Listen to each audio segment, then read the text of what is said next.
Well, it looks like South African students may be becoming a bigger spending force than retailers and service providers may have bargained for.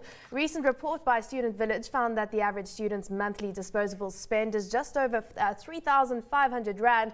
That's 15% more than the average of South Africans. CNBC Africa prepared this report.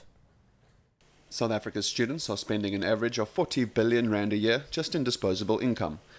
That's almost as much as the city of Johannesburg's budget for the entire 2013 financial year. Or if you look at it another way, the estimated cost of South Africa hosting the FIFA Soccer World Cup in 2010. If you look at students, what makes them different to most other consumer groups is that all the money that they have is disposable. So this is a time in your life that all the money that you get is actually for spending and not for saving. Entertainment, food and clothes like any other student. Food, lots of food all the time. The only time I really spend money is when I go out, weekends, you need to refresh your mind. But no, usually it's just on booze. Almost 80% of these students' income comes from family, while bursaries and part-time jobs make up the remainder. 1 in 5 owns a credit card.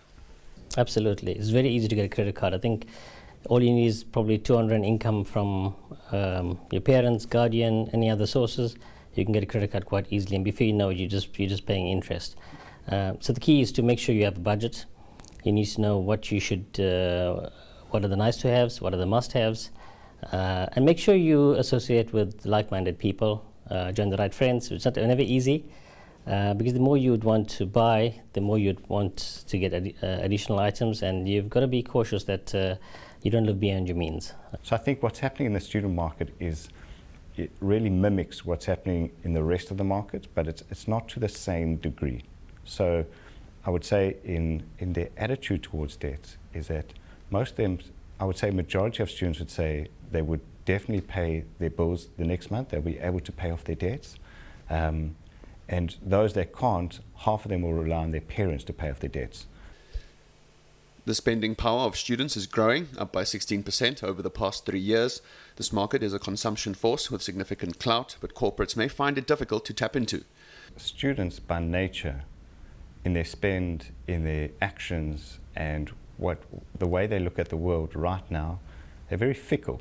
So what they might be one month can be totally different the next month. And that's in their whole journey of establishing who they are and what they think is right and what's for them. However, what we've seen over time, by being in the business for 12 years and by seeing even longer data globally, that the trend is exactly like dating or relationships.